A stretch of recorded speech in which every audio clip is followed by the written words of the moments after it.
Simple lang naman yung technique dito na yung palaman na nagme-melt ng ating Spanish ay hindi lahat mag-awas na mapunta lang sa plancha. Hindi naman 100% na hindi talaga mag-awas pero kunti lang yung mag-awas mga ga. Bali na sa loob talaga yung ating palaman. Hindi siya nasayang. Bali ito lang yung gagawin natin. Sa pagpalaman ng ating Spanish, ganito lang, palaparin lang natin yung ating dough, lagyan ng palaman at itupi lang natin yan.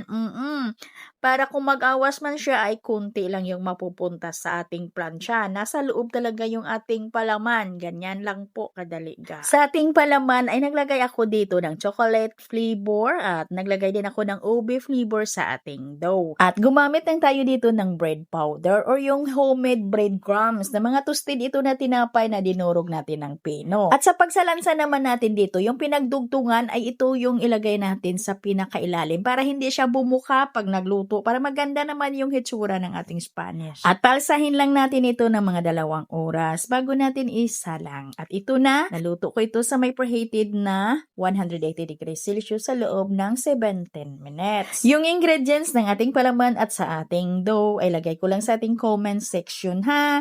Yung ating palaman ay paghalo-haluin lang yan at hatiin kung gusto ninyong maglagay ng flavor. At yung ating dough naman paghaluin lang ho yan at masahin ng mabuti, pakinisin. At kung gusto ninyo na maglagay din dito ng flavor ng ating dough or kulay ay bago ninyo pakinisin ang inyong dough ay hatiin nyo na at mag-add kayo ng flavor.